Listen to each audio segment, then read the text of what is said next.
Sveiki, mėlyjeji. Štai ir paskutinis metų mėnuo. Gruodžio 1. Prasideda 49 metų savaitė. Beje, nors metai jau ir baigėsi, tačiau Saulė šaulyje, o šaulys tai jokių būdų dar ne zodiako pabaiga.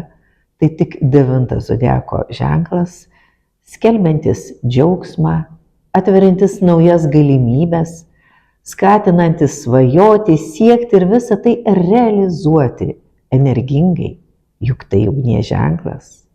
Tad kuo daugiau ugnies, kuo daugiau karščio, įtampos netgi, ji yra dabar reikalinga, įtampa yra sveika, nes ugnis ir siejama astrologijoje su didelė energija, netgi savotiška įtampa, kuri gali būti ir naudinga, ne tik destruktyvi. Žinome, kad su ugnimi siejami 3 zodiako ženklai – Avinas, Liūtas ir Šaulys.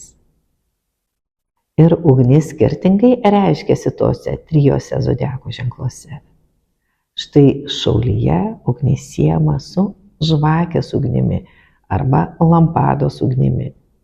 Tai yra ugnis skirta dvasiniam susikaupimui, meditacijai, maldai. Tai vadinama šventikų ugnis, šventoji ugnis. Tad, kai Saulė Šaulyje, dažniau įžiebiame žvakę. Dažniau žiūrime į žvakės liepsną. Yra daug meditacijų žiūrint į žvakės ugnį ir dabar pats laikas jomis užsiimti. Na, o kągi siūlo ši savaitė, kokiagi planetų padėtis šiai savaitei? Tai priešpilnio ir pilnaties savaitė. Tai reiškia, būsime kupini ne tik ugnies, bet ir mėnulio energijos. Mėnulis, tiesą sakant, vanduo, ir jeigu eina kalba apie pilnatį, tai ko gero jau toks beužverdantis, kunkuliuojantis, šnypščiantis vanduo. Daug energijų, daug emocijų.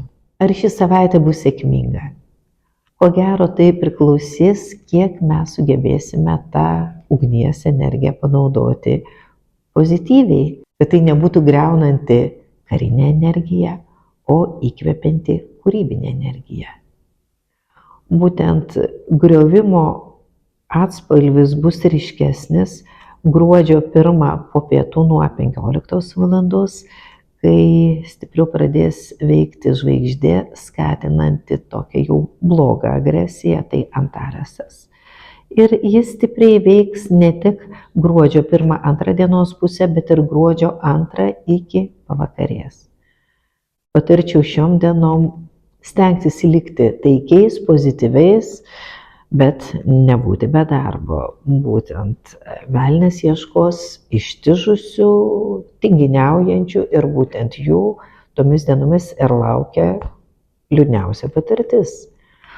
Nors diena puikiai kūrybiniam darbui, skatina įkvėpimą, nepriekaištinga ir ko gero pati palankiausia diena bus gruodžio 3, trečiadienis.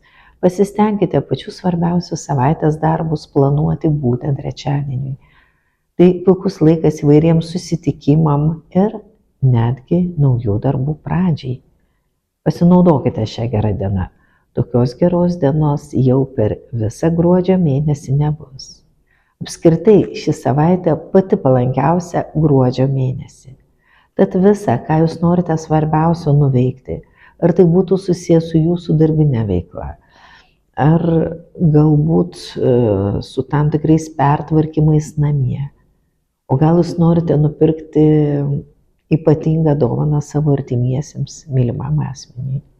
Geriausiai tai atlikti šią savaitę, bet visos kitos savaitės jau nebūtų kupinos nervingo lakstymo, rūpesčių.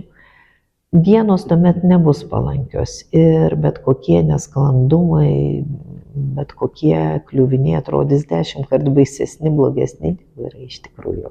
Tad suskubkite kuo daugiau spėti ir manau, jums tai puikiai pavyks, nes tai, kaip minėjau, pilnaties metas, kuris kupinas didžiulės kūrybinės energijos, veiklos energijos. Tai tas metas, kai būna beveik bemiegės naktis, nes tiek daug visko yra, tiek daug reikia padaryti, pajusti. Kitaip kalbant, tai yra tikrai puikia savaitė. Na, didžiausios emocinės įtampos, ko gero, galima tikėtis jau antrą ketvirtadienio pusę vakare, na ir naktį, galima sunki naktis. Nuo 14:44 prasidės kritinis laikas pagal mėnulio kalendorių, tad ketvirtadienio vakarui jau geriau neplanuoti jokių audringų renginių. Tai nebus tinkamas laikas šventimam, pramogavimui. Jį derėtų praleisti namuose, galbūt užsiimkite tvarkymosi, namų ruošos darbų. Na, o vėl taikai ramybė sugrįš jau penktadienio pavakarę, kai prasidės taikioji 16 mėnulio diena, dar įvardyjama kaip laiptai į dangų.